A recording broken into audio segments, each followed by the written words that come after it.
والصلاۃ والسلام علی رسول اللہ۔ حاضرین ناظرین، اس وقت غزہ فلسطین کے مسلمانوں پر جو ظلم و بربریت کے پہاڑ توڑے جا رہی ہیں، یہ دنیا میں اس کی مثال نہیں ملتی ہے۔ لیکن یہاں پر مسلمانوں نے اپنے مسلمان بھائیوں کے ساتھ جو ہے اظہار یکجہتی کرتے ہوئے یہ جو اسرائیلی پروڈکٹس ہیں اس کا جو ہے وہ بائیکاٹ کیا ہوا ہے، اور جو اس طرح کی پروڈکٹس ہیں جو ان کو فائدہ پہنچا رہی ہیں کسی بھی حوالے سے، تو ان کا جو ہے بائیکاٹ کیا ہوا ہے۔ اس موقع پر پوری دنیا اور بالخصوص پاکستان کے مسلمانوں نے بائیکاٹ کیا ہوا ہے۔ اس موقع پر یہ جاہل انسان کیا عقیدہ رکھتا ہے اور کیا کہتا ہے، اس کی ذرا آپ ویڈیو سماعت کیجیے۔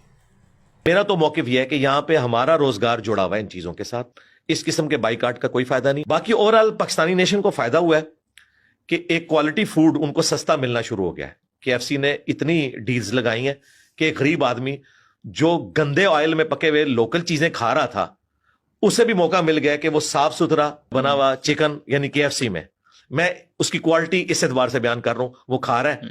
تو اوورآل تو فائدہ ہوا ہے، KFC پہ تو رش اب بڑھ گیا ہے۔ جی، تو آپ نے سماعت کیا کہ اس قسم کے بائیکاٹس کا کوئی فائدہ نہیں ہے۔ جاہل آدمی، تو کہتا ہے کہ میری ویڈیو کو 4 ملین لوگ دیکھتے ہیں، تو مسلمانوں کی حوصلہ شکنی کر رہا ہے۔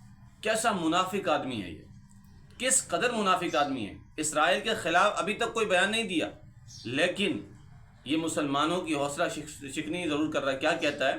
کہتا ہے کہ اس قسم کے جو ہے بائیکاٹ سے کوئی فائدہ نہیں ہے، بلکہ پاکستان کا فائدہ اس سے جڑا ہوا ہے، اور پاکستانیوں کو ایک فائدہ یہ حاصل ہوا کہ انہیں ایک اچھا کوالٹی وائز فوڈ کھانے کو ملا۔ جب وہ گندے آئل سے پکے ہوئے فوڈ کھا رہے تھے، تو جو ہے وہ KFC نے جو ہے وہ اتنی ڈیلز لگا دی ہیں کہ ایک عام آدمی بھی اچھا فوڈ کھا سکتا ہے۔ تو کیا سارا اچھا فوڈ جو ہے وہ KFC میں تھا؟ تو سوال یہ ہے کہ مرزا منگول جہلمی صاحب، جب یہ KFC نہیں تھا تو آپ کے امی ابو کیا کھاتے تھے؟ گندے آئل کے بنے ہوئے چیزیں کھاتے تھے۔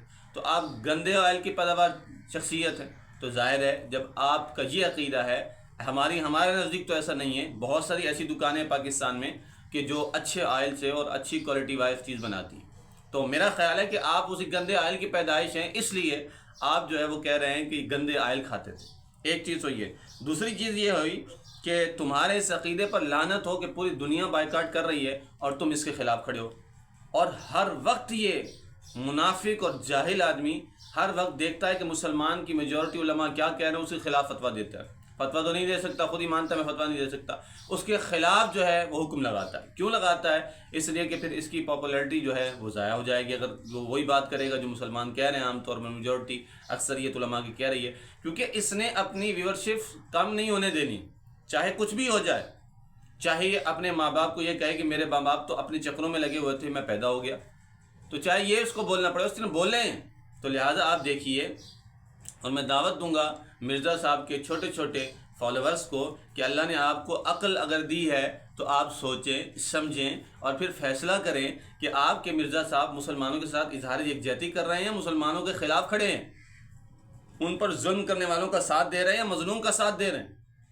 حضور علیہ السلام نے ارشاد فرمایا تھا، مسلمان جو ہے، ایک روایت ہے جس میں آتا ہے کہ فرمایا کہ ایک مسلمان جو ہے، مسلمان دنیا کے کسی کونے میں بھی ہوں، ایک جسم کے مانند ہے، تو جسم کے کسی حصے کو اگر تکلیف ہوتی ہے تو اس حصے کو صرف تکلیف نہیں ہوتی، اس کی تکلیف پورا جسم محسوس کرتا ہے۔ تو وہاں مسلمان پر ظلم و بربریت کے پہاڑ توڑے جا رہے ہیں، اور یہ نالائق آدمی یہاں بیٹھ کر اگر ہم یہ کر سکتے ہیں، بائیکاٹ کر سکتے ہیں، تو اس سے بھی روک رہا ہے۔ تو کیا میسج دینا چاہتے ہو تم؟ اور پھر تم یہ مجھے سمجھ میں نہیں آتا کہ اس کے جو ماننے والے فارورڈز ہیں اس کو کب عقل آئے گی؟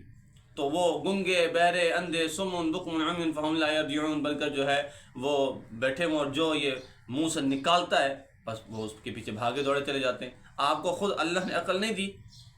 اللہ کرے کہ تیرے دل میں اتر جائے میری بات۔